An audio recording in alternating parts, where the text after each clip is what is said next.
แล้วตอนนี้คุณเจดีถามผมว่าผมต้องการข้อตกลงคุณหมายถึงอะไรผมพูดถึงสนธิสัญญาที่จะหยุดความหายนะของประเทศคุณท่านประธานบดีครับขออนุญาตนะครับท่านไม่ให้เกียรติเราเลยนะที่ท่านมาโต้แย้งต่อหน้าสื่อมวลชนอเมริกันเนี่ยในขณะที่ตอนนี้ท่านกำลังบีบทหารเกณฑ์ของท่านไปต่อสู้ในชายแดนท่านกำลังขาดกำลังพลนะให้เกียรติเราบ้างคุณเคยไปยูเครนไหม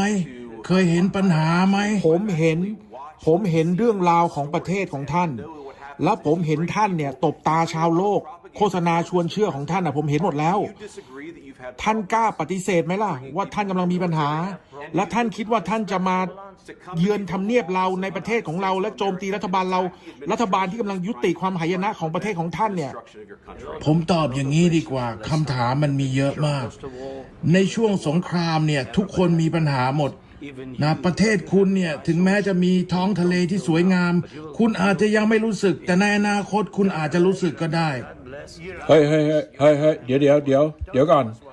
คุณไม่รู้อะไรเลยอย่ามาพูดว่าเราควรจะรู้สึกยังไงผมไม่ได้บอกเรากำลังพยายามแก้ปัญหาอย่ามาพูดว่าเราควรจะรู้สึกอะไรคุณไม่ได้อยู่ในตำแหน่งที่จะมาออกคำสั่งจำไว้เลยคุณจะรู้สึกผลกระทบคุณไม่ได้อยู่ในตำแหน่งที่ออกคำสั่งสงครามเราจะรู้สึกดีมากเราจะรู้สึกดีเราจะรู้สึกแข็งแกร่งแต่ตอนนี้คุณกำลังตกที่นั่งลำบากรองประธานาธิบดีพูดถูกแล้ว